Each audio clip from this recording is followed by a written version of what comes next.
Hola chicos, buenas tardes. ¿Me escuchan?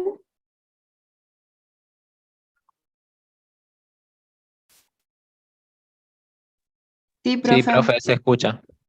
Bien, sí, perfecto. Bueno, ya la gran mayoría me conocen, igual para los que no, me presento. Yo soy Diana Vázquez, soy anestesióloga, hice la residencia en el Hospital Argerich y ya llevo un par de años dándoles clases de introducción y de fármaco. Hoy vamos a ver, pues hubo un pequeño cambio en el cronograma por lo del paro de colectivos, como les avisaron, así que vamos a ver la clase de fármacos con efecto cardiovascular, ¿sí? Yo les voy a compartir la pantalla, voy a tener que quitar la cámara mientras les hablo porque mi conexión nunca es muy buena y me voy a quedar en algún momento sin que me escuchen. De todas maneras, si se llega a cortar la voz o lo que sea, me escriben por el chat o me hablan, ¿sí? Y otra cosita que les quería recordar a los que no hayan dado todavía la asistencia en el chat, no lo olviden poner su nombre con su documento. Así que, y bueno, las preguntas, si van teniendo dudas sobre la clase, las pueden ir escribiendo en el chat. Yo al final de la clase reviso todas las preguntas y las vamos respondiendo.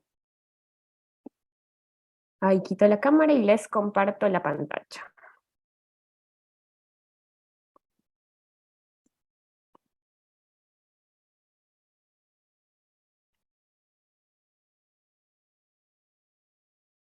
Bueno, a ver. Bueno, entonces, lo primero que vamos a hablar, obviamente si vamos a hablar de fármacos con efectos cardiovasculares, tenemos que recordar un poco de anatomía, de fisiología sobre el sistema circulatorio. Entonces, recordemos que el sistema circulatorio básicamente está compuesto por dos componentes grandes, así como para irnos orientando en el tema, y tenemos los vasos sanguíneos, que está compuesto el sistema por un componente arterial, que lleva la sangre que ya está oxigenada desde el corazón hacia todos los órganos del cuerpo, hacia todas las partes, ¿sí? Y luego, cuando el oxígeno se queda en los tejidos, nutriendo a las células y todos los nutrientes que aporta esa sangre se quedan ahí, tiene que volver al corazón para ser oxigenada de nuevo y eso lo hace a través del sistema venoso. Entonces el que ven en color azulito por acá. Esa sangre llega al corazón derecho, y de ahí va a los pulmones. Entonces ahí es donde hace todo el intercambio con el aire que nosotros estamos respirando, toma el oxígeno y vuelve al corazón izquierdo. Y ya de ahí sale por la aorta hacia todos los órganos, incluyendo el cerebro y todo lo demás. Entonces, tenemos este componente que es como el de los tubos, como el de las mangueras que nos llevan la sangre a todo el cuerpo. Pero también tenemos el corazón, por otro lado, que es la bomba. Entonces, es el encargado de expulsar esa sangre hacia donde tenga que ir. Como ya les mencioné, si está en el corazón derecho, va hacia los pulmones, y si está en el corazón izquierdo, va por la aorta hacia el resto de órganos del cuerpo. Eso hacia grandes rasgos, y tenemos que tener en cuenta algunos conceptos básicos para poder ver y entender los conceptos que les voy a mencionar después de las drogas. Entonces, tenemos que entender qué es la presión arterial, y para eso primero debemos tener en cuenta la definición de presión, que es la fuerza aplicada sobre una superficie.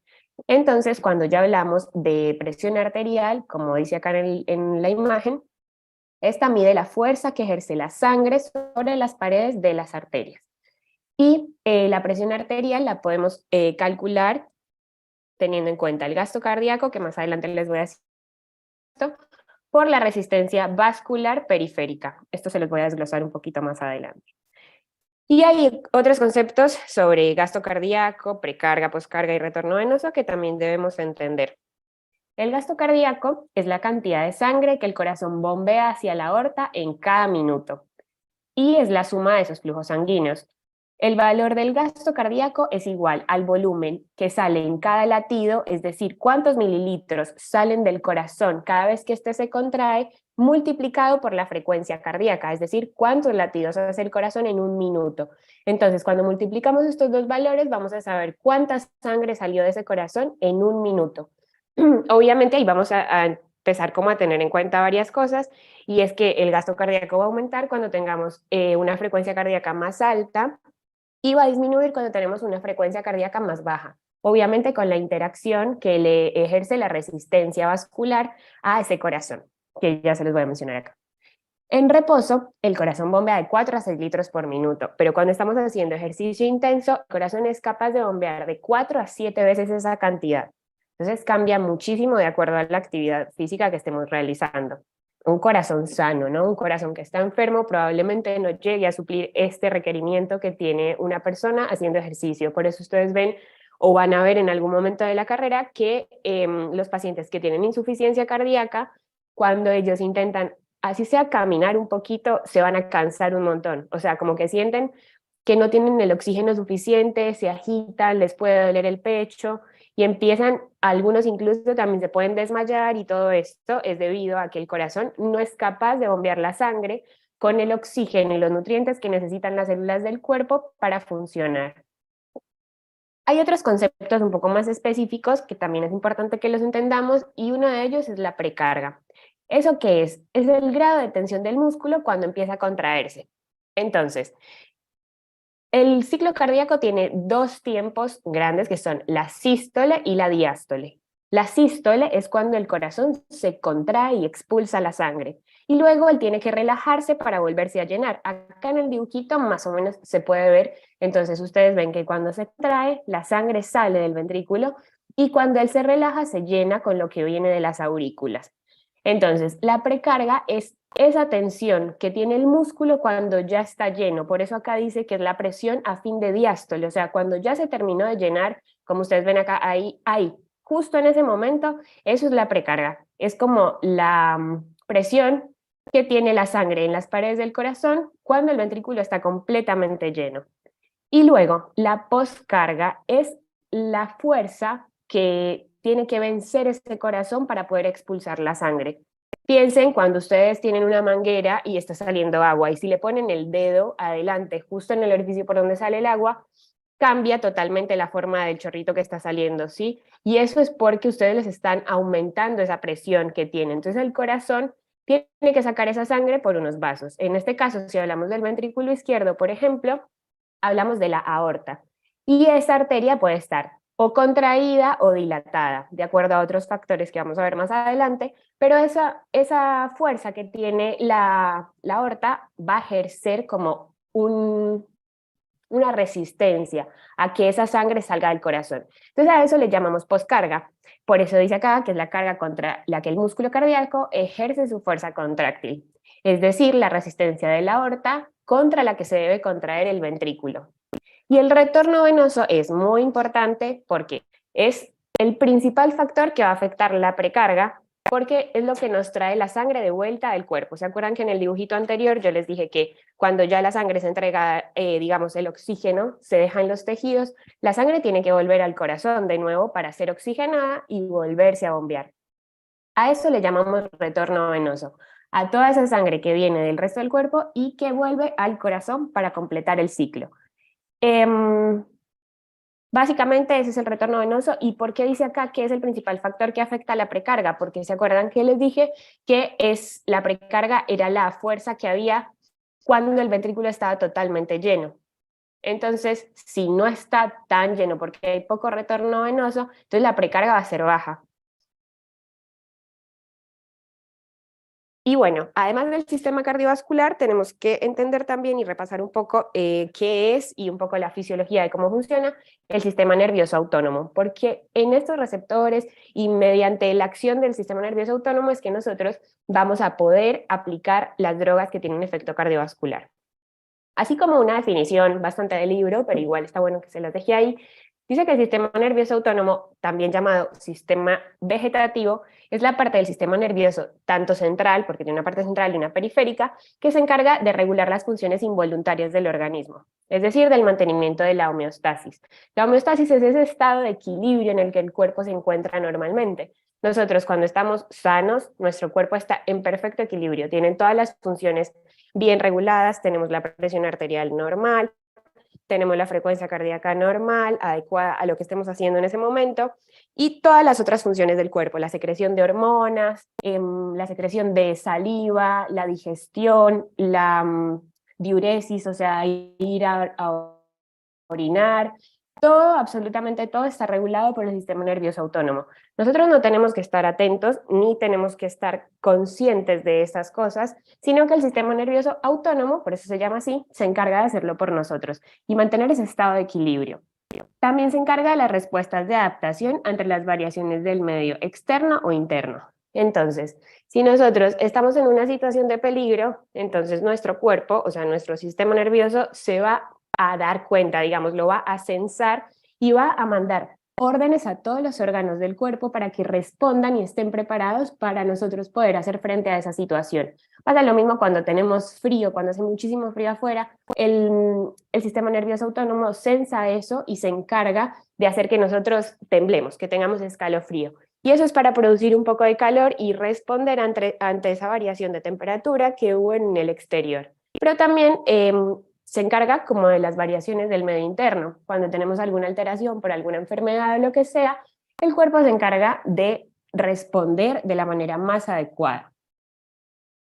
Y por lo tanto ayuda a controlar, entre otras funciones, la presión arterial, la motilidad y las secreciones digestivas, la emisión urinaria, sudoración y la temperatura, entre muchísimas otras funciones.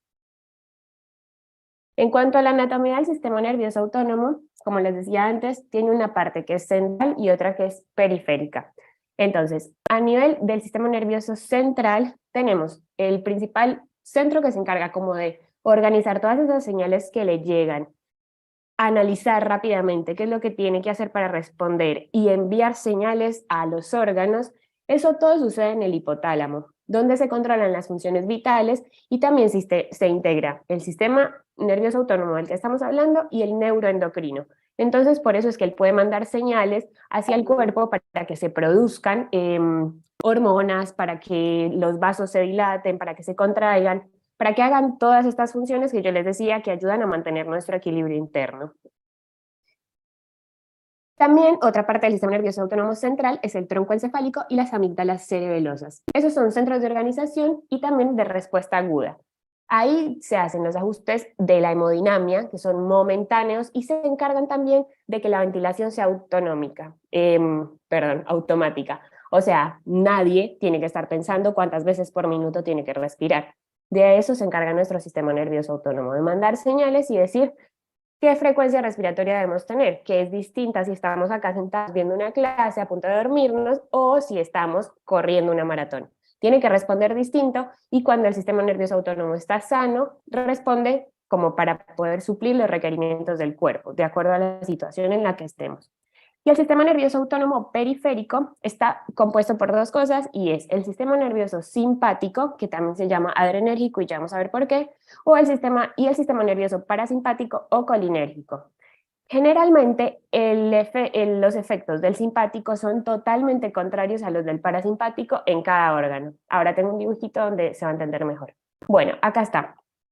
Tenemos el sistema simpático por un lado. Este sistema es el que se encarga, como para hacernos una idea y poderlo relacionar más fácil, es el que nos va a permitir tener una respuesta de luchar o huir.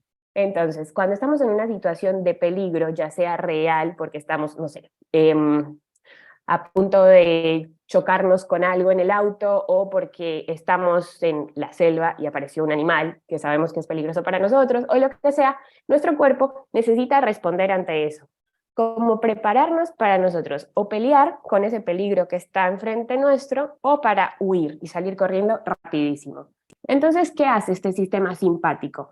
Todo en los órganos va a estar adecuado para que esas cosas que yo les decía de huir o luchar sean más fáciles. Entonces, nos dilata la pupila, obviamente, porque necesitamos ver mejor. Nos inhibe la salivación, nadie necesita tener saliva en la boca cuando está intentando correr o peleando.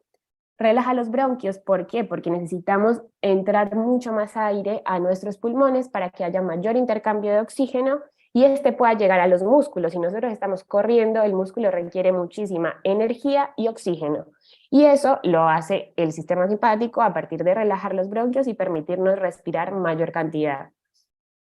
Acelera el impulso cardíaco, entonces nos va a aumentar la frecuencia cardíaca y esto también facilita lo mismo, lo que les decía antes, que pueda llegar la cantidad necesaria de sangre a esos músculos que están siendo en ese momento muy usados por nosotros para poder correr o para pelear, Entonces, necesitamos que le llegue más sangre porque gasta más energía, gasta más oxígeno al músculo. Y eso lo hace a través de aumentar la frecuencia cardíaca. Y nivel de actividad digestiva, o sea, pasa a un segundo plano en ese momento, donde nosotros estamos luchando por nuestra vida. Lo que menos necesitamos es que se esté gastando energía en el estómago, o sea, no va a pasar. En ese momento se inhibe toda esa actividad porque la energía se aboca a otras cosas que sí son importantes en este momento, ¿no? Estimula la liberación de glucosa por el hígado, también relacionado con lo mismo. Los músculos necesitan glucosa y eso es energía para poder funcionar, para poder contraerse, para poder hacer que nosotros estemos corriendo o golpeando o lo que sea. Entonces, lo que hace es que el hígado, que tiene normalmente glucosa almacenada, la libere para que se pueda usar, porque nosotros en ese momento no podemos andar comiendo. Necesitamos usar esa energía que tenemos guardada y en el hígado se guarda bastante glucosa, entonces este sistema simpático cuando se activa hace que se libere y que vaya a donde se está necesitando, que son los músculos. Y luego tenemos la secreción de adrenalina y norepinefrina por el riñón, entonces se secretan estas hormonas que van a cumplir funciones muy similares a todas las que estamos viendo, que son como los neurotransmisores que se utilizan para que los órganos hagan estas funciones y que son hormonas que se liberan durante el estrés, durante situaciones estresantes. También se relaja la vejiga, es decir, cuando nosotros orinamos es porque la vejiga se contrae. Pero en ese momento no necesitamos tener ganas de hacer pis, claramente. Entonces lo que hace este sistema simpático es relajarla para que nosotros no tengamos ni la necesidad ni las ganas de ir a orinar justo en el momento en el que tenemos que luchar contra algo. Y contra el recto, por lo mismo, porque no necesitamos tener ganas de ir al baño justo en ese momento donde estamos intentando luchar por nuestra vida. Así que es una forma como más o menos fácil de relacionar lo que hace el sistema simpático. Es imaginar que estamos en una situación de peligro. Ojo, porque estas cosas, aunque normalmente se activan con peligros externos, todas estas cosas también pueden activarse por peligros imaginarios nuestros. Por ejemplo, cuando estamos muy estresados porque vamos a rendir un examen. Entonces nos pasan algunas de estas cosas, se nos acelera el corazón, secretamos adrenalina y noradrenalina, todas estas cosas, y sucede porque el cuerpo, aunque no es un peligro externo, nosotros lo estamos pensando como un peligro para nosotros porque estamos muy estresados y muy nerviosos. Entonces también puede activarse ante esas situaciones. Y el sistema parasimpático hace absolutamente todo lo contrario. Entonces, ¿qué hace? Contrae la pupila, estimula la salivación, reduce la frecuencia cardíaca, contrae los bronquios, estimula de nuevo la actividad de este sistema digestivo, estimula la vesícula biliar, contrae la vejiga y relaja el recto. Es decir, todo lo opuesto a este sistema. Y este sistema cuando está activado es como cuando ya estamos relajados. Ya pasó el peligro, ya, no sé, pudimos huir de lo que estábamos huyendo y entonces el sistema parasimpático se encarga de volver todo a la normalidad ejerciendo acciones totalmente contrarias. ¿Cómo funcionan estos impulsos que se transmiten para que estas cosas sucedan? Porque ya vimos lo que pasa en cada órgano, pero ¿cómo llega ahí o cómo es que los órganos reciben esas señales? Entonces, el sistema nervioso central va a enviar señales, ¿cierto? Acá tenemos un ejemplo de una neurona motora que directamente, simplemente desde el sistema nervioso, va hasta el músculo esquelético. Entonces le dice a la pierna que se mueva. Esto es una neurotransmisión, digamos, no quiero decir común, pero como diferente a las que vamos a ver a continuación, que son las del sistema simpático y parasimpático. Estas señales tienen que hacer una sinapsis en los ganglios. Cada sistema tiene su correspondiente ganglio. Entonces el simpático tiene una fibra preganglionar, es decir, preganglio, luego el ganglio simpático y luego las fibras postganglionares y acá el órgano efector, ya sea como vimos antes acá, la pupila, las glándulas de salivales, los bronquios, el corazón, ¿sí? Llega a todos esos órganos. Y el sistema parasimpático funciona básicamente igual, pero tiene algunas diferencias como la longitud de estas fibras preganglionares. Vean que las del sistema parasimpático son mucho más largas, las preganglionares, que las post. Y estas, al contrario, en el simpático son más cortitas y hacen sinapsis en general. Las del simpático en la médula y de ahí luego viajan al órgano efector, mientras que el parasimpático envía la señal desde el sistema nervioso central por la fibra preganglionar, llega al ganglio parasimpático, hace la sinapsis que tiene que hacer, libera los neurotransmisores, esos llegan a la otra neurona, etcétera, y de ahí viaja hasta el órgano, pero está mucho más cerquita los ganglios parasimpáticos de los órganos efectores. Por eso es que justamente les decía que la fibra postganglionar del parasimpático es mucho más corta. Bueno, acá básicamente dice lo mismo que ya les dije, se los dejo ahí para que lo lean, pero es lo mismo. Luego les voy a subir las diapositivas que no se las había subido obviamente con tiempo porque la clase no estaba programada para hoy. En cuanto, bueno, esto es parecido, simplemente que acabamos a mencionar los neurotransmisores, porque no es que el impulso viaje así porque sí, sino que necesita estas sustancias que se encargan de transmitir esos impulsos. Entonces, los principales van a ser noradrenalina y acetilcolina. Y todas las neuronas preganglionares, es decir, las del simpático y las del parasimpático, que son estas preganglión, esas funcionan a través de la acetilcolina y por eso se llaman colinérgicas. Vean que acá está señalado en azulito, ¿sí? Las de las fibras preganglionares que funcionan con acetilcolina. Y luego, lo que cambia es el neurotransmisor de las postganglionares. Las del parasimpático son colinérgicas también. Entonces, vemos que funciona con acetilcolina acá también, como antes, como la preganglionar. Pero las del simpático sí cambia el neurotransmisor después de atravesar la sinapsis del ganglio simpático. Y ahora lo hace a través de la noradrenalina y por eso se llaman adrenérgicas. Esto funciona así, con noradrenalina, todas las simpáticas, excepto de las glándulas sudoríparas. Son como una pequeña excepción que hay del funcionamiento de los receptores y de los neurotransmisores. Acá les voy a ampliar un poco más lo de los receptores colinérgicos y adrenérgicos. Entonces tenemos que los colinérgicos, como ya les dije, son de acetilcolina y que ¿dónde estaban? Estaban en las fibras preganglionares del simpático y del parasimpático y también en las post del parasimpático. Esos receptores colinérgicos se dividen en dos tipos. Tenemos receptores muscarínicos y los receptores nicotínicos. Los receptores muscarínicos son las neuronas postganglionares del sistema nervioso parasimpático, del corazón y del músculo liso. Entonces, ¿de qué funciones se van a encargar? De generar bradicardia, es decir, disminución de la frecuencia cardíaca, disminución del inotropismo, que ahora vamos a ver la definición, pero es en general la fuerza con la que se contrae el corazón, la broncoconstricción, la miosis, que es las pupilas cuando se achican, digamos que se hacen como muy, muy chiquititas, la salivación, la hipermotilidad del sistema gastrointestinal y el aumento de la secreción de ácido gástrico. ¿Se acuerdan que todo eso lo vimos en el dibujo que lo generaba el sistema nervioso parasimpático? Y tenemos los receptores nicotínicos que están en las neuronas pre- y postganglionares del sistema simpático y del parasimpático también. Tienen efectos excitatorios en ambos, pero el efecto final de toda la interacción que ellos hacen es predominantemente simpático, es decir, que aumenta la presión arterial, aumenta la frecuencia cardíaca y eso lo genera a través de la liberación de adrenalina y noradrenalina en la médula suprarrenal, que está justito ahí arriba del riñón, que eso también lo vimos en el dibujo donde vimos los órganos efectores. Y luego tenemos los receptores adrenérgicos, que también se dividen en dos. Tenemos los receptores alfa y beta. Y a su vez, estos receptores alfa se dividen en alfa 1 y alfa 2. ¿Cuál es el efecto de los alfa 1? Están en el músculo liso de los vasos sanguíneos.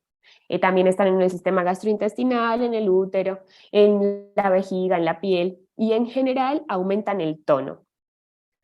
Y los alfa 2 generan arterio y venoconstricción, es decir, cuando hablamos de constricción es cuando se hacen más chiquitos, entonces lo que quiere decir es que las arterias se vuelven más finitas y las venas también. Y lo que hace es generar la inhibición de la liberación de noradrenalina a través de una señal que manda y como al mismo sistema nervioso y le dice, mira, ya no mandes más noradrenalina. Y luego los receptores beta también se dividen en beta 1 y beta 2. Los beta 1 son sensibles a la noradrenalina y a la adrenalina. Y estas dos hormonas que hacen aumentan la fuerza de contracción del corazón y también el cronotropismo, que es la frecuencia. Es decir, finalmente los beta 1 van a aumentar la fuerza de contracción y la frecuencia a la que se contrae el corazón. Entonces van a dar taquicardia y van a aumentar. Si aumenta la fuerza de contracción del corazón, ¿qué pasa? Va a poder sacar más sangre y va a poder mandar más sangre a la aorta y por consiguiente a todos los órganos. Y los beta 2 lo que hacen es aumentar la liberación de noradrenalina, relajan el músculo liso, generan broncodilatación y relajación uterina. Esto de los receptores, yo sé que puede sonar como muy enredado, muy confuso, pero es necesario entender cómo se dividen y de dónde vienen y qué neurotransmisores son los que actúan ahí para poder luego entender lo que vamos a ver, que es lo de las drogas, porque necesitamos entender en qué receptor actúan para poder así saber qué efecto van a tener. Acá les voy a poner un recordatorio, básicamente la activación del simpático sucede ante un estímulo doloroso o emocional muy intenso y es la reacción de lucha o huida. Y la activación del parasimpático está en los procesos de descanso y su activación está orientada al ahorro de energía. Acá en este cuadrito, no lo voy a volver a repetir porque ya lo vimos 1000 veces, pero están todos los órganos efectores y está la respuesta adrenérgica y la respuesta colinérgica. Entonces, la respuesta adrenérgica, acuérdense que era del simpático y la colinérgica, en general, del parasimpático, con la excepción que les dije, las glándulas sudoríparas. Y bueno, y acá están los receptores adrenérgicos que están en cada órgano. No necesito ni les voy a preguntar en el examen, no sé, el músculo radial del iris, ¿qué receptor tiene? Que me tengan que decir el alfa 1. No, no me interesa, pero sí necesito que al menos lo intenten entender, o sea, sepan la diferencia entre qué hace el simpático, qué hace el parasimpático, qué tipos de receptores existen, pero no necesito que pierdan tiempo estudiándome cuáles son los receptores encargados de la liberación insulina pancreática. No, ¿sí? Eso no, pero los tipos de receptores y luego las drogas en qué receptor actúan, eso sí hay que saberlo. Bueno, entonces acá tenemos, ya entramos a hablar de los fármacos, ya con el repasito que hicimos de anatomía, fisiología y eso, ya igual esta última parte es corta, de los fármacos en qué receptores actúan. Entonces acá esto se los puse a modo de resumen, como para que le puedan dar un vistazo general y podamos ver qué fármaco actúa en cada receptor y qué tanto. Entonces, como por ejemplo, la noradrenalina tiene mucho efecto alfa 1, bastante efecto alfa 2. Si se acuerdan, el alfa 1 y el alfa 2 lo que hacían era vasoconstricción, y entonces eso me va a generar que cuando yo le pongo una infusión de noradrenalina a un paciente, sus arterias se van a hacer más delgadas. Y cuando las arterias se hacen más delgadas, me aumenta la presión arterial. Porque la fuerza, ya vimos que la presión arterial es la fuerza que ejerce la sangre sobre la pared. Y entonces, si yo la tengo más chiquita, entonces esa sangre va a ejercer más fuerza. Y me va a aumentar en el monitor, yo que voy a ver, que la presión arterial aumentó. Y también tiene algo de efecto beta 1 y beta. La adrenalina, bueno, lo mismo, tiene bastantes receptores donde actúa y bueno, todas las otras, que ahora igual les voy a mencionar las más importantes, porque acá hay un montón y no necesitamos saberlas todas porque realmente en la práctica no se usan todas estas drogas, o por lo menos acá. Los objetivos del uso de fármacos cardiovasculares, ¿cuáles son?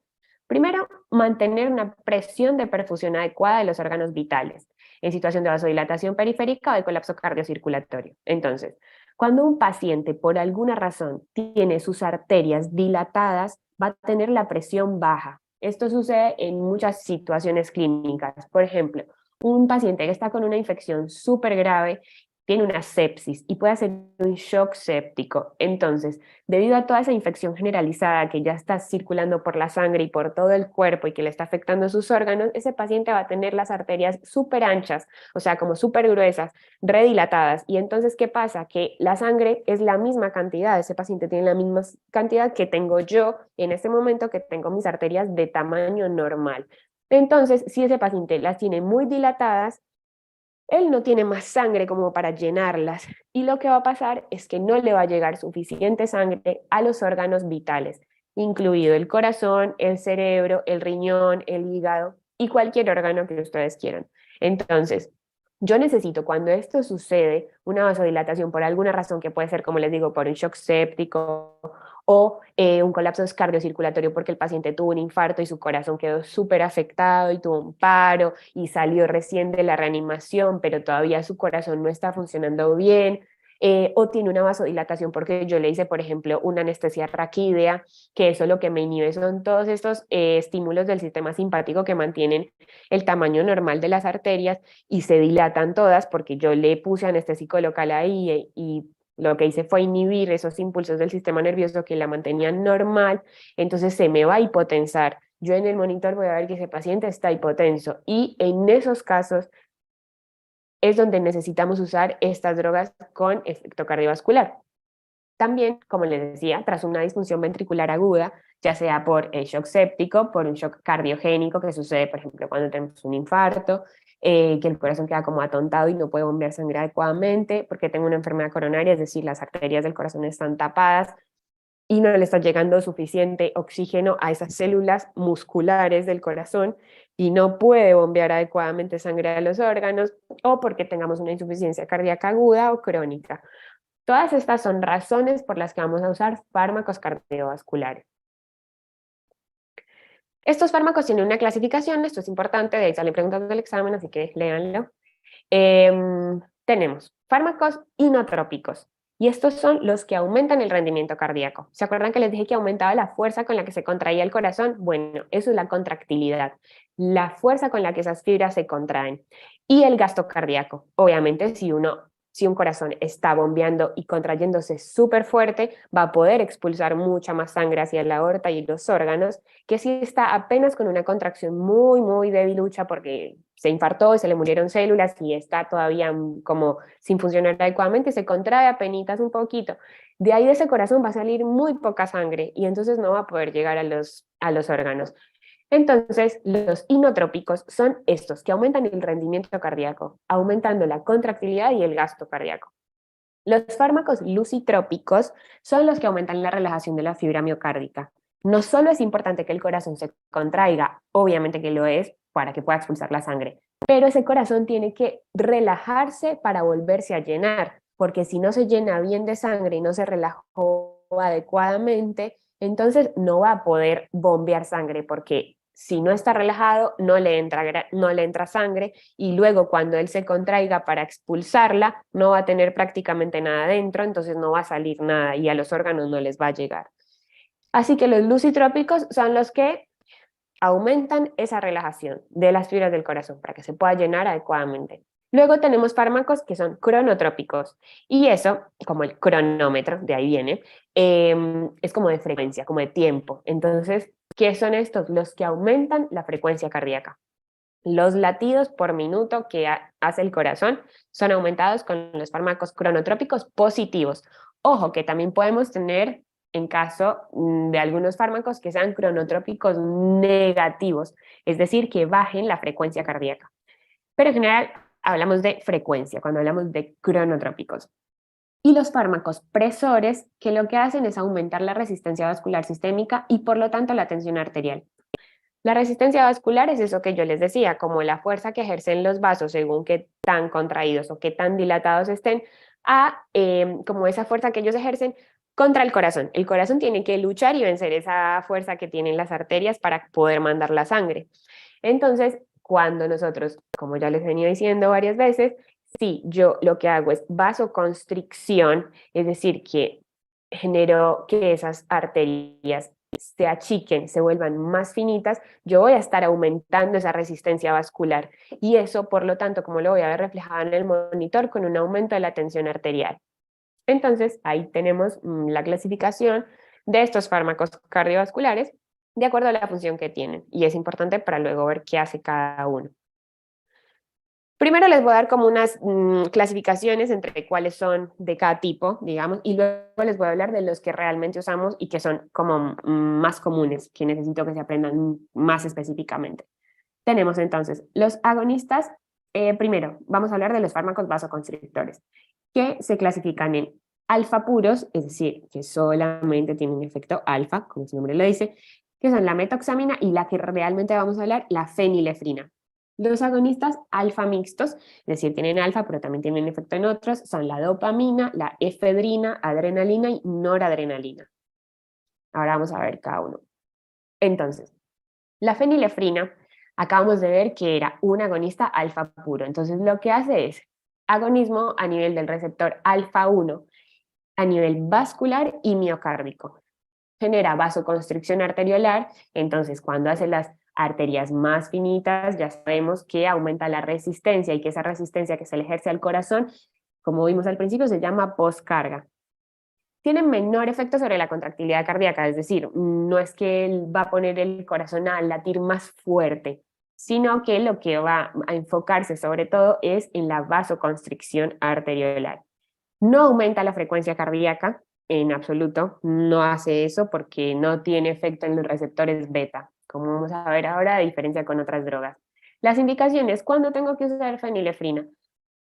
Un muy buen ejemplo es la hipotensión perioperatoria, entonces, o la resistencia vascular disminuida en un paciente que tiene la presión arterial baja por un shock séptico. Pero a nosotros, digamos que nos compete mucho más la parte quirúrgica cuando nosotros usamos drogas anestésicas, como ya debieron haber visto en la clase de inductores, generamos hipotensión. Por lo general, casi todas las drogas que nosotros usamos bajan la presión arterial. Y muchas también bajan la frecuencia cardíaca, pero sobre todo vemos el efecto en la presión arterial. Nosotros cuando vamos a iniciar una cirugía, vamos a dormir a un paciente, le vamos a hacer anestesia general, le inyectamos, por ejemplo, fentanilo, propofol, un bolazo de propofol así rápido, y le ponemos el remifentanilo y le abrimos el sevoflurano. Todas esas drogas tienen efectos depresores en el sistema cardiovascular. Entonces puede suceder, y sucede frecuentemente, que a los pacientes se les baja la presión. Entonces, yo necesito regular eso, porque les estoy cortando su funcionamiento normal con los anestésicos. Y necesito ahora hacerme cargo de lo que se hace cargo del sistema nervioso autónomo, como lo vimos, que era mantener toda la homeostasis. Y como ya él no puede mantener la presión arterial normal por las drogas que yo le estoy poniendo para anestesiarlo, yo tengo que ponerle un vasopresor. En este caso, podemos usar la fenilefrina.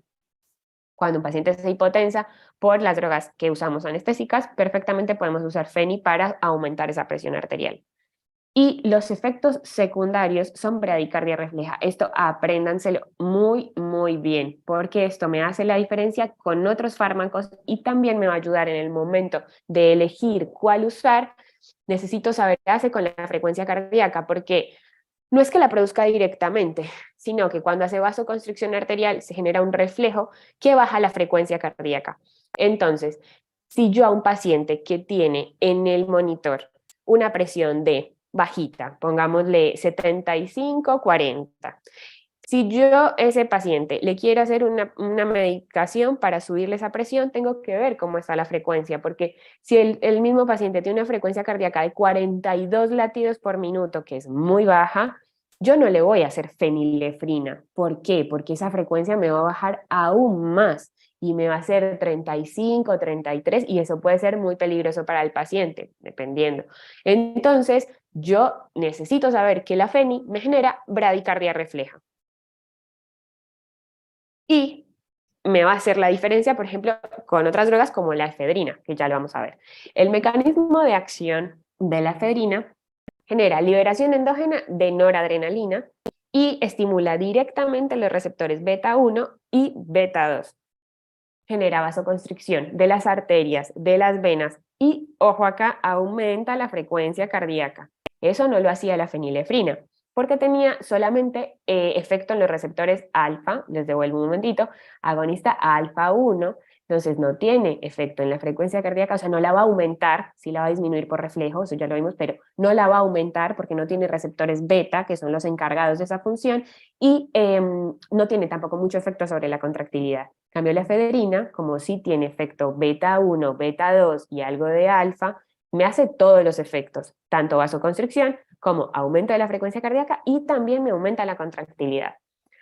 Las indicaciones, el uso es puntual y limitado en bolos, es decir, probablemente nunca vayan a ver una infusión de efedrina. Casi siempre la cargamos y la hacemos en bolitos. Entonces, normalmente digo para los adultos, ¿no?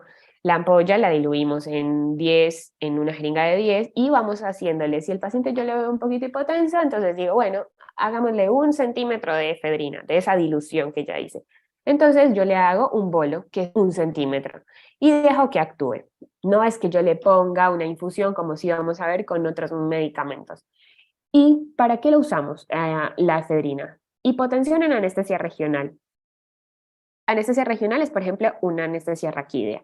Entonces, un ejemplo clásico para el uso de la efedrina son las embarazadas. Entonces, voy a hacer una cesárea, llega la paciente y le hago la raqui, la acostamos, van a empezar la cirugía y acuérdense que esto ya se los mencioné, la anestesia regional, o sea, la raquídea, va a vasodilatar desde el nivel de donde tiene la anestesia, es decir, como desde la panza para abajo, o sea, desde la panza y todas las piernas van a estar los vasos completamente dilatados y eso es lo que hace que se baje la presión.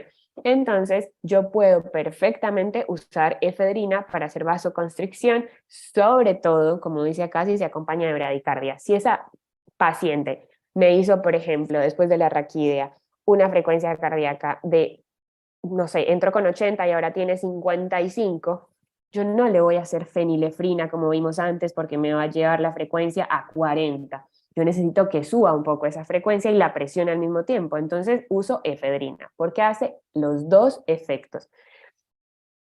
Hipotensión por depresión miocárdica, obviamente lo que yo les decía, los fármacos anestésicos vasodilatan y deprimen el corazón, o sea, disminuyen la función normal que este tiene. Entonces, cuando tengo hipotensión por esto, la efedrina es un muy buen aliado en ese momento y le podemos entonces hacer un bolito mientras ya empieza la cirugía, el paciente ya tiene un poco de estímulo y sube la presión. Los efectos indeseados de la efedrina hacen taquifilaxia. Y esto porque sucede es porque se depletan los depósitos de noradrenalina y por lo tanto va a disminuir el efecto. Nosotros en las neuronas tenemos unos depósitos de noradrenalina guardados, digamos, como para el funcionamiento normal. Y este fármaco lo que hace es liberación de noradrenalina, entonces estimula que se libere toda y eso me genera los efectos.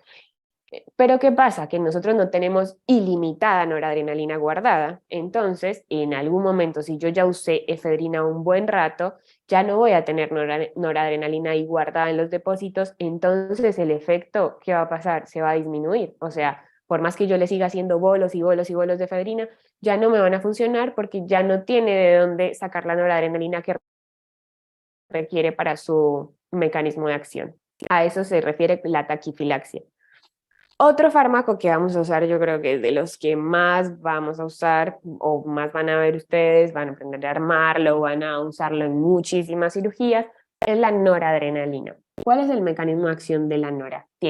Es agonista alfa 1, por lo tanto genera vasoconstricción, también tiene algo de efecto sobre alfa 2 y es agonista beta 1. Entonces también mejora la contractilidad cardíaca y si tenemos esos dos efectos, obviamente, ¿qué va a pasar? Si el corazón se contrae con más fuerza y si las arterias están más chiquititas porque se contrajeron o contrayeron, bueno, contrajeron con la noradrenalina, entonces, ¿qué voy a ver yo en el monitor? Que aumenta la presión arterial.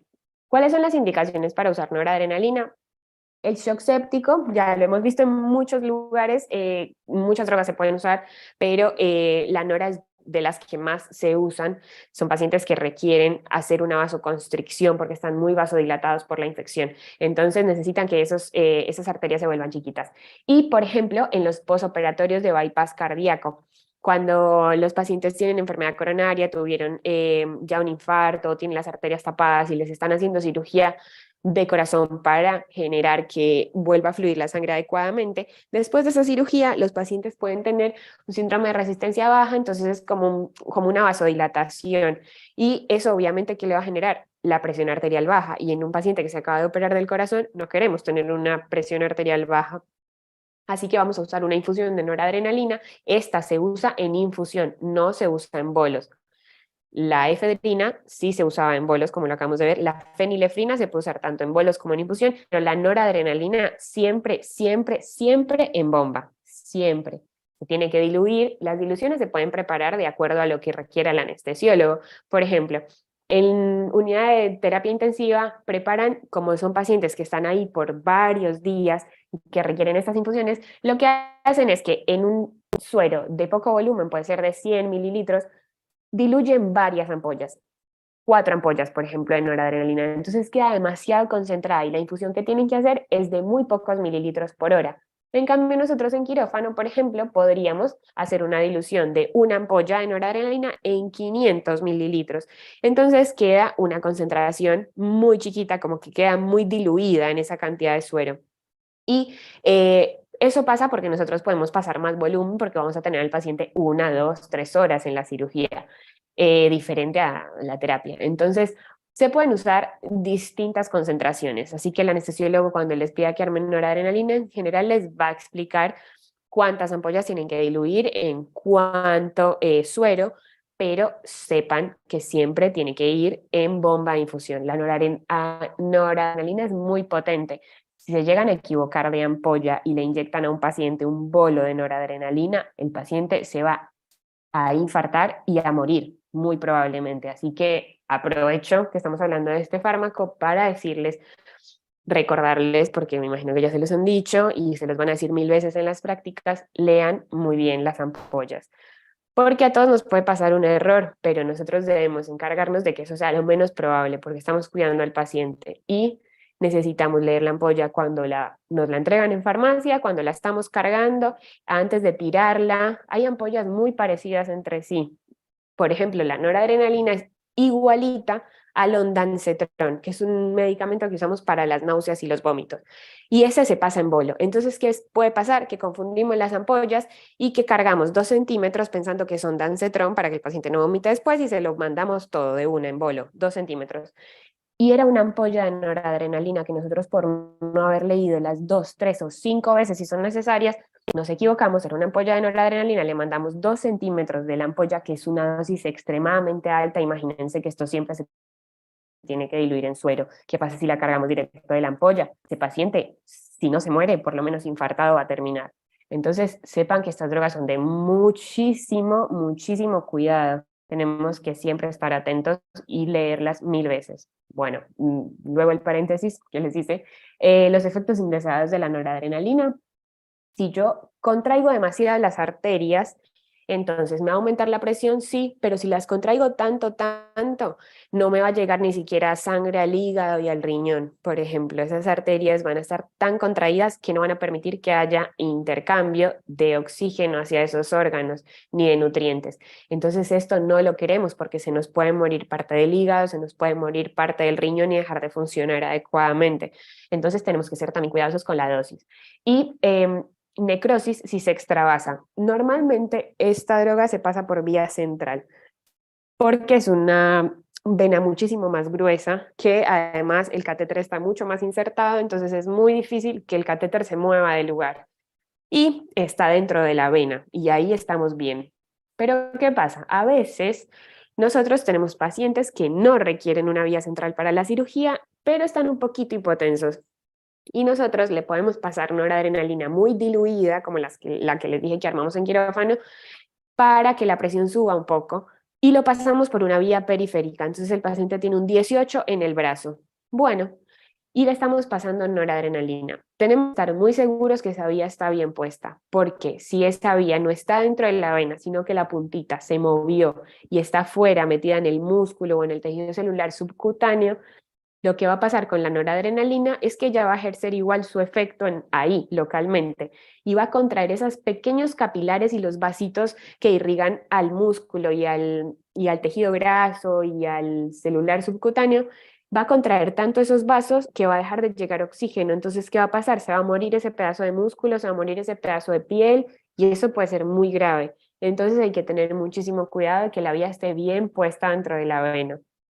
También puede generar isquemia miocárdica y arritmias. Es como un poco contradictorio que genere isquemia en el corazón cuando lo estamos usando para contraer las arterias para que no, para que le pueda llegar buen flujo al corazón. Pero pasa lo mismo que con el hígado y el riñón. Si estamos usando dosis extremadamente altas, las arterias que se encargan de nutrir al corazón también se van a contraer y se van a contraer tanto que puede dejar de llegar oxígeno al corazón, como sucede con la piel o con el músculo, con lo que les mencioné acá, y se puede morir parte del corazón. Entonces hay que siempre manejar mucho cuidado con las dosis de esta droga. No solo se usa acá, quiero que les quede claro, o sea, como que estas son indicaciones grandes, pero la noradrenalina se puede usar en cualquier paciente que esté hipotenso y que no tenga contraindicaciones para usarlo. No es la droga que usaríamos como primera elección. La embarazada que le hice la raqui se hipotensó un poquito, yo no le voy a montar de una infusión de noradrenalina. Bueno, hay anestesiólogos que sí podrían hacerlo, pero en general no. Yo voy a preferir un bolito de efedrina, digamos. La noradrenalina es para cirugías en general más largas, que requieren mucho tiempo en quirófano con el paciente con drogas anestésicas y que va a estar hipotenso, pero yo lo quiero tener un poquito más arriba, le pongo una infusión de nora. Pero no es la primera opción, no se hacen bolos, siempre en bomba, mucho cuidado. La adrenalina, el mecanismo de acción que tiene es agonista beta 1 y beta 2. ¿Eso qué significa? Que va a ser inotrópico. Acuérdense que eso es fuerza del corazón, entonces le va a dar más fuerza para contraerse. Cronotrópico, es decir, va a aumentar la frecuencia cardíaca y es también broncodilatador. Por eso usamos la adrenalina, por ejemplo, cuando tenemos un shock anafiláctico. Bueno, acá está, shock anafiláctico porque produce broncodilatación. Cuando un paciente nos hace una alergia severa a alguno de los medicamentos que nosotros usamos, uno de los síntomas principales, además de bajarle muchísimo la presión arterial, es que hace broncoconstricción. Seguramente todos han visto a alguien o conocen a alguien que tenga asma y esas pacientes hacen un broncoespasmo. Entonces esos, los bronquios, que son los encargados de llevar el aire hacia nuestros pulmones, se contraen, se hacen muy chiquitos y no dejan pasar el aire. Y eso pasa cuando el paciente tiene un shock anafiláctico por una alergia a una droga que nosotros usamos. Entonces, ¿qué necesitamos? Ponerle adrenalina porque me va a generar broncodilatación. Y esto sucede por el efecto que tiene en el receptor beta 2. Entonces me abre el bronquio y además me ayuda, obviamente, porque el paciente seguramente estaba hipotenso, y me ayuda a mejorar la presión arterial. Además es agonista alfa 1, entonces también genera efecto vasoconstrictor, y alfa 2. ¿Cuáles son las indicaciones de la adrenalina? La usamos en el paro cardíaco. Es la droga que se usa siempre que hay un paciente en paro, además de hacerle las compresiones, las ventilaciones, de desfibrilarlo si es necesario y todo eso que seguramente lo van a ver en algún momento. La droga que usamos es la adrenalina. ¿Y por qué? Porque si un paciente, el corazón está parado, ¿qué necesitamos? Que ese corazón vuelva a latir, que lata con fuerza, y por eso el efecto inotrópico. Y es vasoconstrictor, entonces hace que la presión arterial poquita que tiene en ese momento el paciente en paro, digamos, que es debido a las compresiones, yo le estoy intentando llevar flujo de manera artificial a sus órganos, las arterias estén chiquitas y contraídas justamente para que pueda llegar a algún lado esa sangre poca que yo estoy intentando que salga del corazón mediante las compresiones que le hago en el tórax. Entonces, por estos dos efectos se usa en el paro cardíaco. En el shock anafiláctico ya les expliqué por qué, por la broncodilatación y también porque seguramente está hipotenso. Y en el shock cardiogénico, es decir, cuando un paciente está en shock o muy, muy hipotenso porque tuvo un infarto o porque su corazón dejó de funcionar por alguna razón, entonces yo quiero que lata con fuerza, ahí la puedo usar. Para la hipotensión realmente, o sea, hipotensión sola, aislada, no se usa la adrenalina, porque tiene muchísimos efectos secundarios, es una droga demasiado potente. Imagínense que si se usa en el paro cardíaco, tiene mucha potencia, mucha fuerza, y entonces si yo se la pongo a un paciente que apenas está un poquitico hipotenso, lo que me va a suceder es que ese paciente me hace un pico de presión arterial supremamente alto. Además, la frecuencia del corazón se va a disparar y me va a hacer 150 o más latidos por minuto, y eso en general no lo queremos con ningún paciente. Entonces se usa muy, muy poco como para la hipotensión. Se usa en casos de este tipo, con cosas ya mucho más graves. Entonces es una droga que si la usamos en estos casos, no es tan común que yo les vaya a pedir en quirófano: ármame una infusión de adrenalina. Y no, ya cuando armo eso es porque el paciente está a punto de morirse, digamos. Los efectos indeseados de la adrenalina son las taquiarritmias. Obviamente, si me aumenta la frecuencia del corazón, me puede generar que esos latidos sean como desordenados. Entonces me genera una arritmia, y en general es de frecuencias altas, por eso se llama taquiarritmia. Hipertensión arterial, lo que les decía, inmediatamente va a ser un pico altísimo, ni hablar si se la aplicamos por error a un paciente. O sea, si la noradrenalina era grave, la adrenalina es muchísimo peor. Hipertensión pulmonar, porque también me genera constricción de los vasos pulmonares. Oliguria, o sea, disminución de la cantidad de orina, porque genera también que las arterias que van al riñón se contraigan demasiado. Entonces no llega flujo al riñón y lo que hace es que no se produce orina. Obviamente eso es un efecto muy deletereo, es decir, muy dañino para el riñón. Luego tenemos, ya vimos los vasoactivos, ahora vamos a ver los inotrópicos, que acuérdense que inotrópicos son los que aumentan la fuerza de contracción. También se clasifican en los dependientes del AMP cíclico, según su mecanismo de acción, o los independientes. Tenemos entre los dependientes pueden ser los agonistas beta-adrenérgicos y dopaminérgicos, que son la dopamina, la adrenalina, la dobutamina, el isoproterenol, la dopexamina y la ibopamina, de los cuales usamos estos tres y el isoproterenol también. Los inhibidores de la fosfodiesterasa, que son otro grupo, que también son dependientes de AMP cíclico, de los cuales el que más usamos nosotros en quirófano es la milrinona, o el que más tenemos disponible acá. Y los que son independientes del AMP cíclico, que son el calcio y el levosimendan.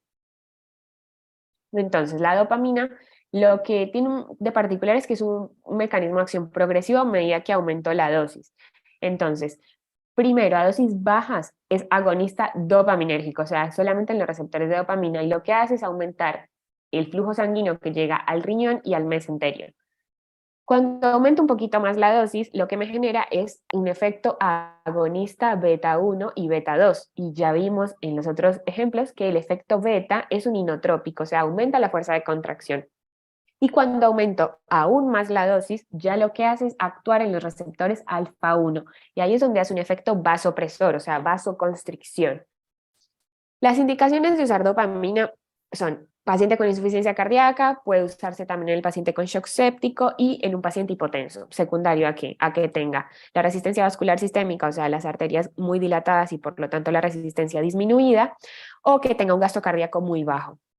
Los efectos indeseados de la dopamina son, igual que con otras drogas que ya vimos, las arritmias, la isquemia miocárdica, porque le deja de llegar sangre también al corazón de tanto que se contraen las arterias, y cuando usamos dosis mayores de 10 microgramos kilo minuto, el efecto vasoconstrictor predomina sobre el vasodilatador renal. Vean que al principio es un efecto vasodilatador con dosis muy bajas, dilata las arterias renales y llega más flujo, pero cuando ya tengo acá una dosis más alta, lo que me hace es hacer constricción de todas las arterias, incluida la renal, entonces ya le deja de llegar flujo. La dobutamina está particularmente de un efecto distinto ya a todos los que venimos viendo. ¿Por qué? Porque lo que hace es actuar sobre los beta, más que los alfa. Vean que acá dice escaso alfa 1. Entonces lo que más actúa es en el beta 1 y eso que hace aumentar la contractilidad cardíaca. Entonces lo que hace es aumentar la fuerza con la que el corazón está latiendo. Tiene apenas un escaso agonista beta 2, por lo tanto genera algo de vasodilatación, y tiene un escaso agonista alfa 1, por lo tanto no hace vasoconstricción tampoco. Entonces, está enfocada la dobutamina, su mayor efecto es esto, aumentar la fuerza de contracción del corazón. ¿Y cuáles son las indicaciones entonces? Una insuficiencia cardíaca primaria, es decir, un shock cardiogénico. El paciente, su corazón no está bombeando sangre, básicamente nada o muy poca, y eso puede haber sido porque ya ha tenido un infarto agudo del miocardio reciente o porque tenga una enfermedad cardíaca que haga que su corazón no puede latir adecuadamente. Entonces ahí yo le pongo dobutamina para que aumente esa fuerza de contracción cardíaca. Y la hipertensión pulmonar, porque en pacientes que tienen esto, genera, vean que acá tiene un escaso beta 2, genera una vasodilatación, sobre todo a nivel pulmonar. Entonces, cuando tiene muy alta la presión en esa arteria, yo quiero bajarla un poco y puedo ponerle dobutamina. No solamente para esto, sino en un contexto de un paciente que tenga hipertensión pulmonar y que además yo requiera que su corazón funcione más fuerte. Y los efectos indeseados, igual que todos, taquicardia, arritmias, que van a ser dosis dependientes. El isoproterenol es también agonista beta 2. Lo que genera es, y agonista beta 1. Por el beta 2 lo que me genera es una vasodilatación, estimula los vasoreceptores y aumenta la frecuencia cardíaca. O sea, como el mecanismo final es que aumenta la frecuencia cardíaca. Básicamente para eso lo vamos a usar. Como vemos acá en las indicaciones, funciona para las bradiarritmias, es decir, acuérdense que arritmia es una alteración en general del ritmo cardíaco, y bradi significa lento. Entonces, arritmias con frecuencia baja, sintomáticas o bloqueo, acá me falta una O, bloqueo AB de tercer grado, o sea, bloqueo auriculoventricular de tercer grado. Estos pacientes, en general, cuando tienen esto, van a marcapasos. Pero mientras tanto, mientras se lo ponen, yo puedo usar una droga que me vaya a aumentar la frecuencia cardíaca. Estos pacientes en general tienen una frecuencia cardíaca muy baja, no sé, pongan 35, 36, o sea, son latidos que no alcanzan para suplir todas las necesidades del cuerpo. Entonces, y esto sucede por alteraciones a nivel del corazón, que no tiene sentido explicar ahora, pero lo que hace este medicamento es aumentar esa frecuencia. Entonces, ayuda a que le llegue sangre a todos los órganos que necesitamos. Bradicardia que no responde a la atropina. En general, cuando tenemos nosotros un paciente con frecuencia cardíaca baja en quirófano y en cualquier lugar, en realidad, lo que usamos primero es la atropina. En casi todos, excepto algunos muy particulares que tienen indicación de no usar, pero casi siempre frecuencia cardíaca baja igual atropina. Pero ¿qué pasa? A veces la atropina no funciona y entonces yo no puedo quedarme, no, mira, no funcionó. No, no le subió, sigue con 35. No, yo tengo que buscar otras opciones. Entonces, una opción válida que tengo es este medicamento. Entonces, por eso dice bradicardia que no responde a la atropina. Trasplante cardíaco. Los pacientes que son trasplantados cardíacos, que tienen un corazón que no es el suyo, no responden a la atropina. Entonces, esos pacientes me pueden hacer una frecuencia cardíaca baja. ¿Y qué les voy a hacer si no tengo atropina? Si no les funciona, perdón, voy a hacerles isoproterenol, porque lo que hace es aumentar la frecuencia cardíaca y a su vez aumentar la contractilidad, o sea, la fuerza de contracción. También cuando los pacientes tienen hipertensión pulmonar con fallo en el ventrículo derecho. La vida media de este medicamento son apenas 2 minutos, o sea que también tengo que usarlo en infusión, no puedo ponerme a hacer con una jeringa cada 2 minutos inyectarle, no, le pongo una bomba de infusión. La dobutamina, por ejemplo, también, que les acabo de hablar, también se pone en bomba. Y los efectos indeseados del isoproterenol es la hipotensión y el robo coronario, es decir, como que em, genera que se hipotense el paciente y que a su vez no le pueda llegar suficiente sangre al corazón. Básicamente es parecido a lo que venimos viendo con todos los otros. Alteraciones del ritmo y de la presión. O sea, se me puede hipotensar este paciente con esta droga.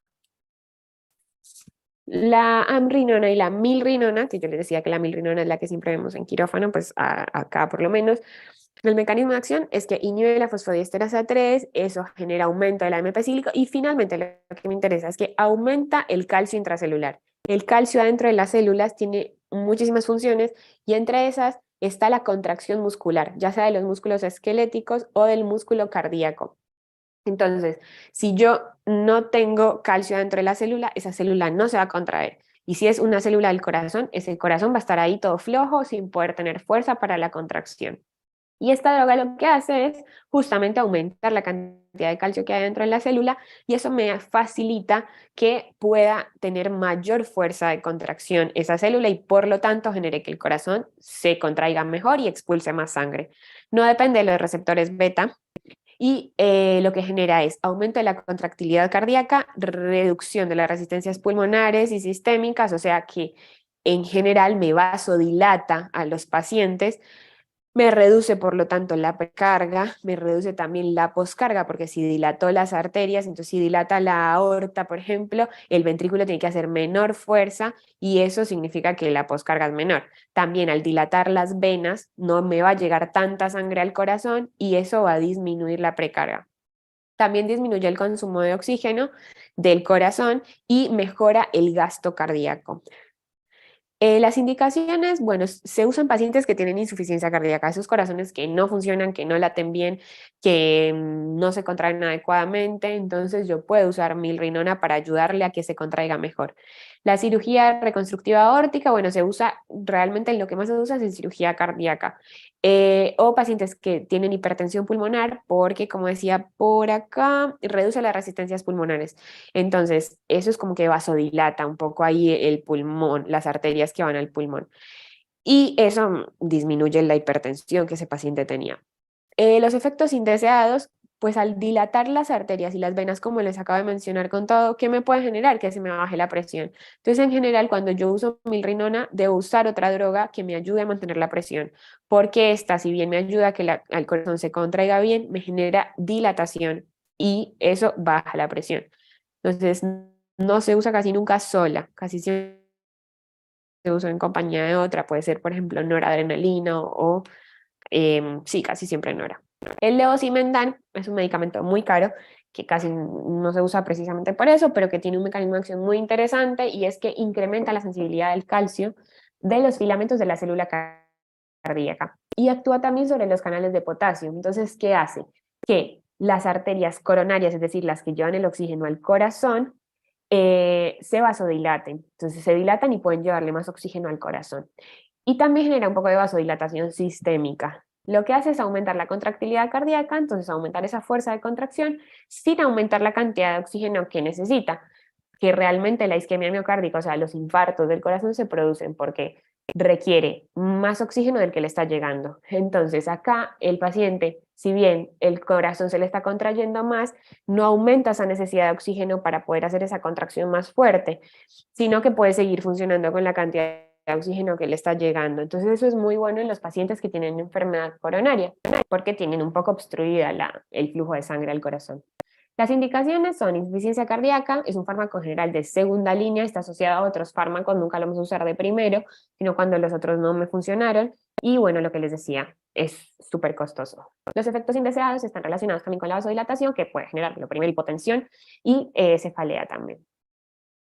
La digoxina realmente es un fármaco que se usa crónicamente, o sea, en pacientes que están en su casa con insuficiencia cardíaca o que están en la sala. Casi no lo usamos nosotros en quirófano, pero igual es importante conocerlo porque tiene un mecanismo de acción particular y es que inhibe una bomba que es la sodio-potasio ATPasa, lo que aumenta la concentración de sodio adentro de la célula y el sodio va acompañado de calcio. Entonces, finalmente lo que genera es aumenta la concentración de calcio adentro de la célula.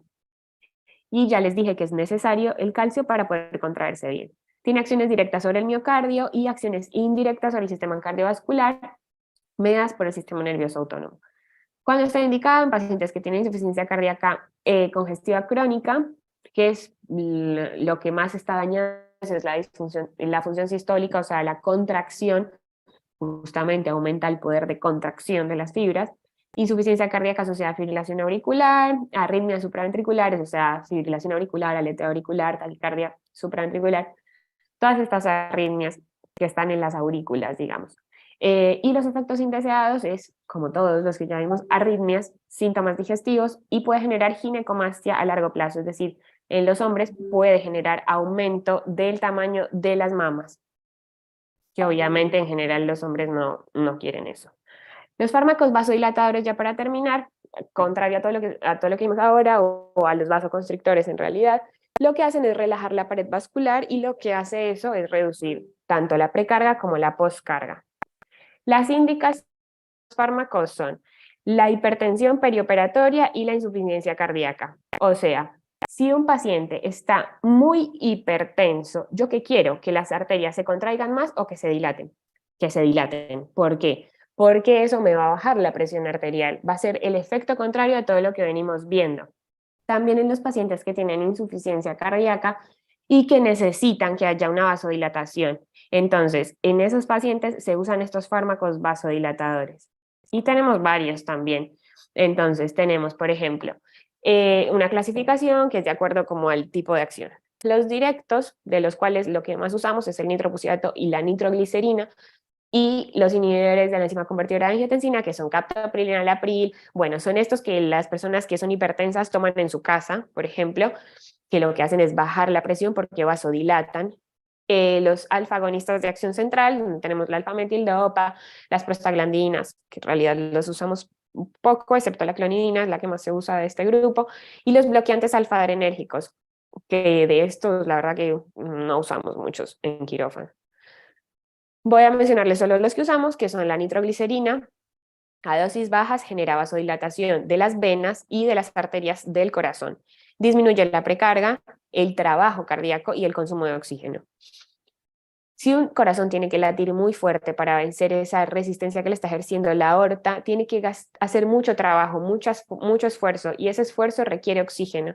Entonces, al disminuir todo esto, lo que hace es disminuir finalmente el consumo de oxígeno. A dosis altas también es vasodilatador arterial, va a disminuir la precarga y la poscarga, me va a dilatar todo. ¿Cuándo lo usamos? Cuando tenemos una crisis hipertensiva asociada en general a isquemia miocárdica. No le está llegando, tiene tan alta la presión ese paciente que no le puede llegar adecuadamente el flujo sanguíneo al corazón. Entonces, yo ahí lo que hago es ponerle nitroglicerina para que baje la presión, se dilaten esas arterias coronarias y pueda llegarle más sangre a ese corazón. Los efectos indeseados es que hacen tolerancia, entonces yo voy a tener que ir aumentando la dosis cuando se usa más de 24 horas. Por suerte no nos toca a nosotros en quirófano, sino a los terapistas o a los cardiólogos. A dosis altas lo que hace es un estímulo simpático reflejo.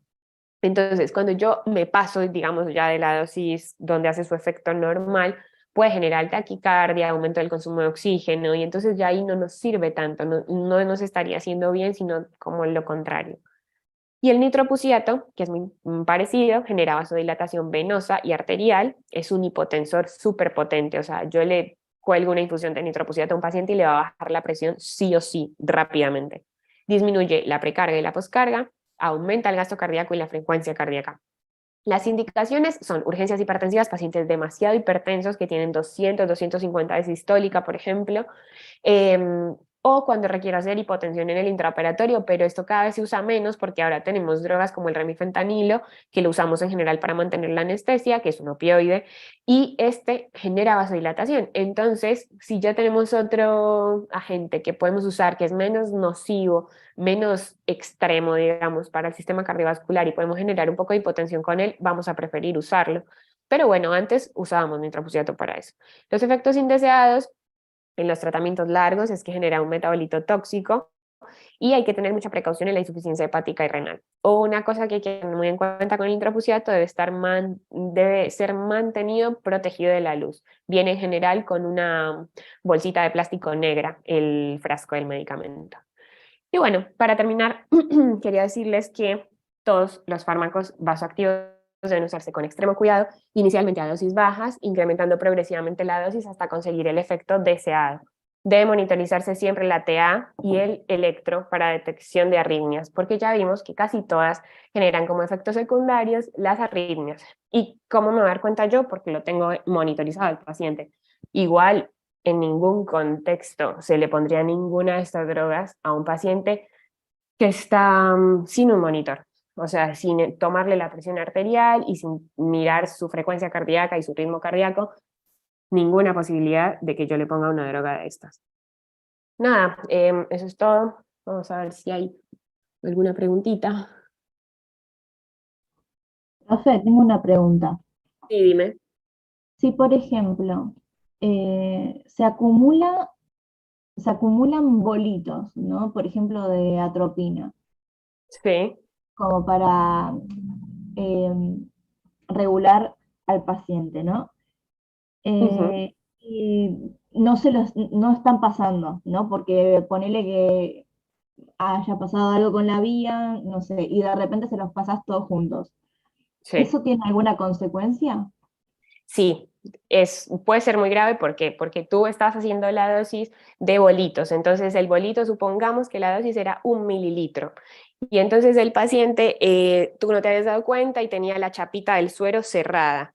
Entonces le inyectaste 1 mililitro y viste que de atropina, que aumenta la frecuencia cardíaca, por ejemplo, no aumentó, sigue con 40 de frecuencia cardíaca el paciente.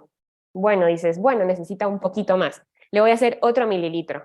Y le hiciste 3, 4, como tú dices, varios bolitos que nunca llegaron a la vena ni al corazón del paciente porque se quedaron atrapados en la vía, porque estaba cerrada la chapita y eso nunca corrió, o sea, se quedaron todos acumulados ahí, toda esa dosis. ¿Qué pasa cuando tú abras la chapita? Van a ir todos juntos y la dosis va a ser muy alta. Dependiendo del medicamento que tú hayas usado, puede tener consecuencias más graves o no. Si, por ejemplo, era atropina, el paciente tenía 40 de frecuencia cardíaca y tú le hubieras puesto el mililitro inicial adecuadamente, le hubiera llegado en su momento y te iba a subir a 50 o a 60 latidos por minuto. Pero si pasó lo que hablamos y le llegan 5, 6, 8 mililitros juntos, el efecto se le va a sumar, entonces se va a multiplicar y esa frecuencia no se va a ir a 50, sino que se va a ir a 130, 140. Y eso obviamente que puede tener consecuencias, dependiendo del paciente. Si es un paciente sano, joven y su corazón responde bien, nada, lo vas a tener taquicárdico y probablemente hipertenso un ratito. Y él mismo se va a controlar y puede que no tenga ninguna consecuencia. Pero si es un paciente que tiene alterado su corazón porque ya tuvo un infarto, porque su ventrículo no funciona adecuadamente, y tú le llevas el corazón de 40 a 150, ese paciente se te puede infartar perfectamente. Entonces, por eso te digo que depende de la droga y del paciente. Si es, por ejemplo, una de las que sube la presión, supongamos efedrina, el paciente se hipotensa un poquito, entonces tú le pasas un bolo, le mandas 1 mililitro. Y no llegó porque la chapita estaba cerrada o porque la vía no estaba bien conectada o por cualquier razón. No le llegó, sino que quedó ahí acumulada. Y le mandaste 5 mililitros y nada. Y luego le abres y le caen los 5 mililitros, ese paciente de tener un poquito de hipotensión va a pasar a tener mucha hipertensión. Se te va a hipertensar, va a aumentar demasiado esa presión arterial. Y lo mismo pasa. Si es un paciente sano, probablemente sea pasajero y se solucione. Pero si ese paciente tenía alguna alteración cardíaca, muy probablemente le puedas generar un infarto o alguna alteración renal o alguna alteración en otro órgano, una ACV también. Entonces hay que tener muchísimo cuidado cuando administramos estas drogas porque puede pasar eso, también puede pasar que nos equivoquemos con la dosis, que nos equivoquemos con el armado de la bomba de infusión y que confundamos una bomba de adrenalina con una de milrinona. Eso es muy grave porque el anestesiólogo está confiando, por ejemplo, que lo que dice ahí es, y entonces le va a pasar a la dosis de la droga que se supone que es, y muchas veces es mucho peor el efecto que logramos poniéndole esa droga que nos equivocamos a lo que tenía el paciente. Tenía un poquito de hipotensión, bueno, sí, no está bueno, pero eso no lo iba a matar, pero si yo me equivoco con la dosis de noradrenalina o la dosis de adrenalina o lo que sea, sí lo puedo matar. Entonces hay que tener mucho cuidado con esos errores de administración. Se puede sumar, así como conclusión de tu pregunta, sí, se puede sumar el efecto y puede ser muy grave, dependiendo del medicamento que sea y dependiendo de la dosis. O sea que el efecto es sumatorio. Ujú. Claro, porque imagínate que tú tienes 10 mililitros de un medicamento diluidos. No es lo mismo pasarle 1 mililitro, que era la dosis supuestamente que tú querías darle, que pasarle 10. Le estás pasando 10 veces más la dosis. Entonces los efectos van a ser 10 veces más potentes. Se va a sumar y no está bueno. Puede ser muy grave. Ok, buenísimo, gracias, profe. No, de nada. A ver, acá voy leyendo las preguntas del chat. Acá dice, los lucitrópicos entonces se usan en bradicardia, por ejemplo. No, en realidad no se usarían en la bradicardia porque cuando hay frecuencia cardíaca baja del corazón, el corazón por lo general tiene tiempo para relajarse, para que se llene de nuevo. Entonces no requeriríamos que se aumente esa relajación porque tiene tiempo casi siempre. Entonces no sería una indicación. Efedrina, tenemos que tener noradrenalina para reponer. No, porque si bien la noradrenalina de la que habla el efecto de la efedrina son como reservas endógenas, es decir, como, ¿cómo explicarlo? Como unas vesiculitas llenas de noradrenalina que están adentro de las células y que están controladas de acuerdo pues al sistema nervioso, que los libera cuando el sistema nervioso les manda y la deja de liberar cuando les dice, el sistema nervioso dice basta. Pero cuando nosotros reponemos noradrenalina, vamos a hacer el efecto como del fármaco, pero no vamos a poder reponer esos depósitos. Simplemente en lo que tenemos que cambiar cuando la efedrina ya dejó de funcionar es usar otro medicamento de los que tenemos para lograr el efecto que queríamos. No lo podemos hacerlo sí con una infusión de noradrenalina, pero no porque esto vaya a reponer esos depósitos que ya se gastaron, sino porque vamos a ejercer directamente el efecto porque estamos usando la noradrenalina que se estaba liberando, la estamos usando ya nosotros desde afuera, digamos, pura, o sea, pasada por la vena. Pero es algo diferente, no se reponen los depósitos, esos ya se agotaron, esos los tenemos como en la habitualidad, pero no va a funcionar. Pasarle un poquito de nora para luego volver a la efedrina, no. Si ya cambio de drogas, porque ya voy a cambiar el medicamento y porque vi que la efedrina ya dejó de funcionar y ahora le voy a colgar otra cosa. Puede ser nora, puede ser feni, pero no puedo reponer esos depósitos. Por A ver, ¿qué ejemplo, es? tenemos Dime. o sea, si ya desde un principio le pasas noradrenalina, ¿se Sí. usan estos depósitos de igual manera o no se usan? No, porque ahí tú le estás mandando la noradrenalina, que es la que tienes en la ampolla, y tú se la estás infundiendo. Entonces ahí no se tiene que liberar la endógena que tiene la persona, sino que tú ya se la estás pasando por la vena, o sea, se la estás mandando directo como si ya se hubiera liberado, digamos. Es que la noradrenalina es una sustancia muy compleja porque es un neurotransmisor que altera o que interviene, digamos, en la transmisión de estos estímulos, pero que también podemos usarla desde afuera. O sea, alguien la dijo, la noradrenalina me genera vasoconstricción, entonces yo la voy a sintetizar y la voy a meter en una ampolla que las personas, los médicos puedan inyectar por la vena y pueda ejercer el efecto que tendría a nivel, digamos, sistémico, una persona normal que no está con ninguna medicación, pero más potenciado. Por eso es que nosotros podemos variar la dosis. Pero en el caso que nosotros usamos noradrenalina por la vena, ejerce su acción directa, o sea, va a llegar directo a los receptores, no tiene que liberarse de ningún lado porque nosotros la tenemos en la ampolla y se la estamos mandando al paciente. Entonces no se tienen que liberar estos depósitos. Pero la efedrina sí la usa para, o sea, su mecanismo de acción es ese, hacer que se liberen la noradrenalina que estaba almacenada. Pero es algo particular de la efedrina. Si yo empecé con noradrenalina directo por la vena y nunca usé efedrina, entonces hago un efecto directo sobre los receptores. No necesito que se libere en los depósitos endógenos que tenía el paciente, sino que yo se la estoy administrando de manera externa. ¿Y entonces cuál sería el sentido de usar las dos? Por ¿De ejemplo, usar efedrina y noradrenalina? exacto, hacer una No, en infusión realidad, de la, noradrenalina y efedrina. uh-huh. No lo usas en infusión juntas. La que vas a poner en infusión es la noradrenalina y la vas a usar Sí, cuando ya la efedrina no te funcionó. Tú le hiciste bolitos al principio y al principio le funcionaba al paciente y subía la presión, pero eso tiene una vida corta. Entonces el paciente durante 5 minutos con el bolo de efedrina que tú le hiciste mejoró la presión, pero en 5 minutos le vuelves a tomar y volvió a caer. Entonces tienes que darle otro bolito y ese bolito te va a durar otros 5 minutos y entonces luego va a volver a caer, si sigue, digamos, la razón por la que está hipotenso, ¿no? Claramente. Entonces, tú ahí vas a ver si ya ni siquiera ese bolito a los 5 minutos te sirve, porque se agotaron esos depósitos, porque hizo taquifilaxia, que es lo que les mencioné, y entonces ya no le vas a dar más efedrina. No es que vas a armar una infusión con las dos drogas, no. Suspendes la efedrina porque viste que ya no te está funcionando y le pones la infusión de noradrenalina. Nunca, casi nunca usamos la efedrina en infusión. La que sí es la noradrenalina. Y cuando empiezas a usar nora, ya no tiene sentido seguir usando efedrina. claro.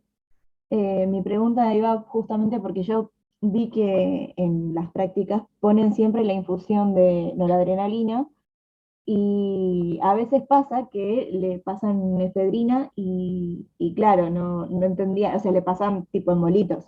Nunca vi una Sí. infusión de efedrina. Eh, No, o no, o sea, sea, puede ser, entendí por qué no existe, pero claro, no entendía por qué tipo, se usaban las dos entonces. Ahora sí. bien. Lo que igual sí te puede pasar es que la noradrenalina, como es en infusión, tarda un poco más en actuar. Entonces, si por ejemplo tú tienes la bomba de infusión puesta de noradrenalina en 20 y el paciente sigue hipotenso, tú le subes la dosis el de la bomba y se lo aumentas a, no sé, por decir algo, 50. Entonces, ese efecto va a tardar un poquito más porque está por bomba de infusión, porque tiene que administrarlo la bomba, el goteo que tú le pusiste, etcétera.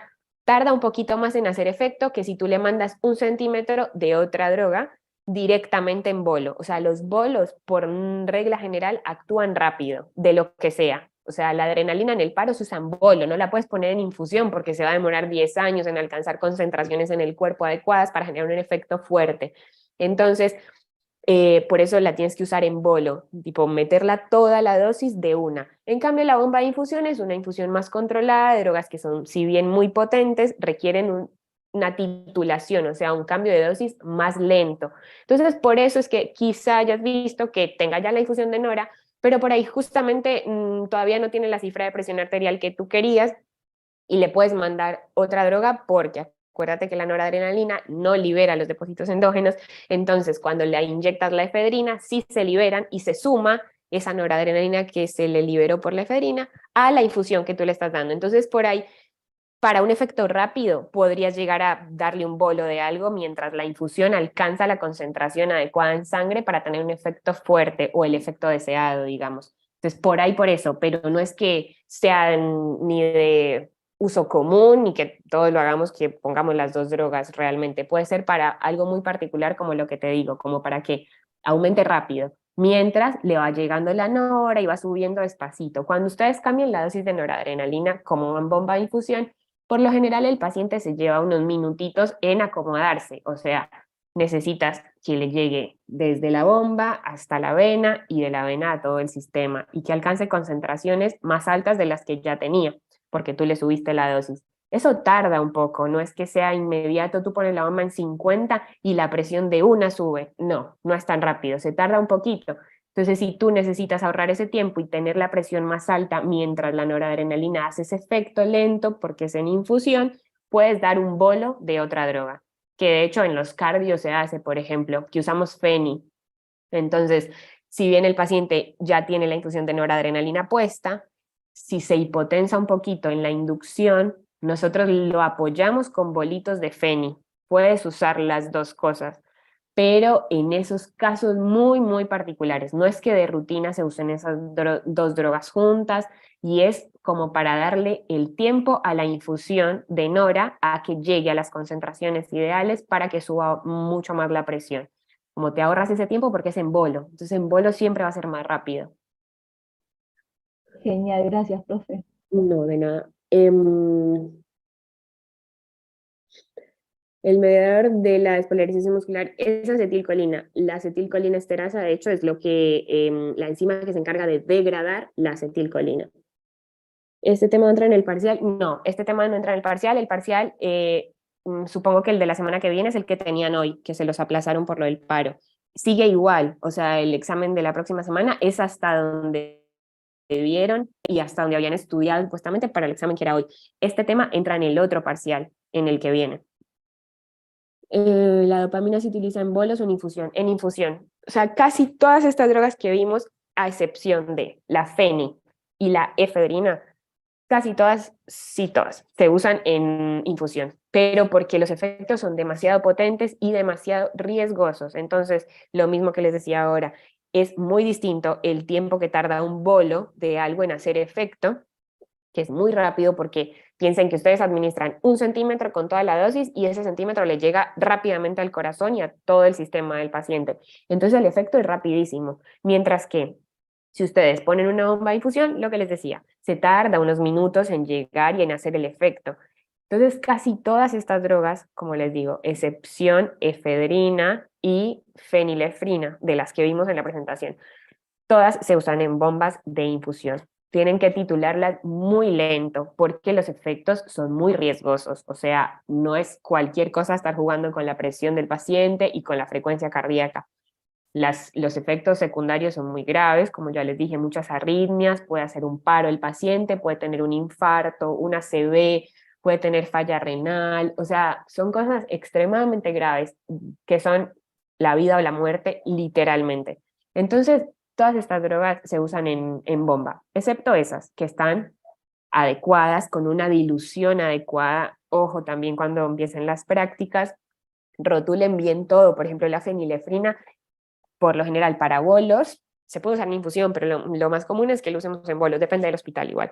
Lleva 2 diluciones, entonces ustedes cargan la ampolla, que trae 1 mililitro, y primero la llevan a 20 en una jeringa de 20. Y luego de esa jeringa de 20, que ya está diluida y la ampolla, sacan 1 mililitro y lo llevan a 10 con suero fisiológico. Entonces, eso se llama doble dilución. Hicimos una primera dilución en la jeringa de 20 y luego de esa jeringa sacamos 1 centímetro y lo llevamos a 10. Entonces ahí lo podemos administrar y queda a 50 gamas por mililitro. Ahí lo podemos administrar en bolitos, pero si llegamos por error a rotular una Feni 1, que sería la de la jeringa de 20, como Feni 2, y yo le tiro un bolo de eso al paciente, así sea 1 centímetro, le puede generar lo mismo, se puede infartar o se puede morir. Entonces tengan muchísimo cuidado cuando carguen todas las drogas iguales. Esa es la cosa con nuestra especialidad, que todos los medicamentos que nosotros usamos en anestesia son súper riesgosos, porque estos, porque tienen efecto cardiovascular, son extremadamente peligrosos y hay que usarlos con mucha precaución, pero las otras también, porque si usan un opioide, por ejemplo, pensando que es otra cosa y le mandan la ampolla completa de fentanilo a un paciente que no pensaban intubar, ese paciente les hace una depresión respiratoria y se puede morir. Si, por ejemplo, le pasan propofol a un paciente y no tienen la mesa chequeada, ni tienen una máscara facial para ventilar al paciente, el paciente se va a morir. O sea, casi todos los medicamentos que nosotros usamos en quirófano son la diferencia entre vivir o morir. Entonces, por eso les hacemos muchísimo énfasis en que sean muy, muy cuidadosos. Cuando carguen las drogas, miren la ampolla. Yo, hasta el día de hoy, yo ya muchos años acá, pero lo que sigo haciendo es revisando la ampolla 2, 3, 5 veces, porque sé que un error de administración de medicamento no es que el paciente va a dejar de vomitar o va a vomitar más. No, el paciente se me va a morir si yo pongo un medicamento que no es. Entonces siempre leer las ampollas, cargar bien las diluciones, estar muy concentrados en lo que hacen. Uno a veces está cansado y esto se los digo, bueno, ya me estoy pasando el tiempo de la clase, pero no importa, el que se quiera desconectar igual no hay problema. Me ha pasado que estoy muy cansada porque hice guardia y trabajé toda la noche y al otro día sigo. Y a veces uno carga las cosas y luego dice, ¿qué era esto? ¿Era Nora o era el Remy? Y en ese caso, chicos, si alguna vez tienen una mínima duda de qué fue lo que cargaron, tírenlo todo. No importa, nadie les va a decir nada porque desperdiciaron una ampolla de noradrenalina o una ampolla de Remy. Es preferible 1000 veces cambiar toda la infusión, volverla a armar, que administrarle al paciente algo que no corresponde. Entonces, mucho cuidado, uno a veces está cansado, distraído, lo que sea, y carga algo en la jeringa y no lo rotuló inmediatamente y luego lo va y lo mira y dice, yo creo que esta era el atracurio o era el fentanilo.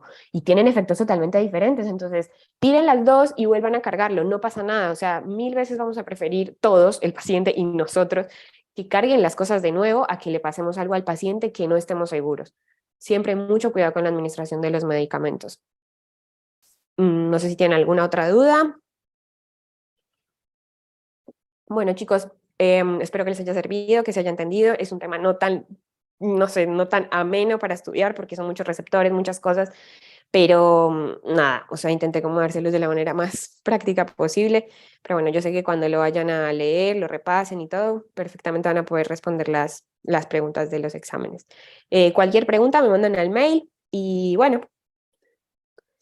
Eh, no, lo de la clase de ilusiones, no, no voy a poder. De hecho, me tocó no dar las clases que daba antes porque como ya estoy con el mandato y haciendo otras cosas, me está quedando muy difícil dar algunas clases. Así que no, no voy a poder. Pero bueno, nada. Esta es creo que la única de fármaco que les doy. Que estén muy bien y que descansen, que estudien mucho y nos vemos. Gracias, profe. Sí, yo subo las diapos, tranquis.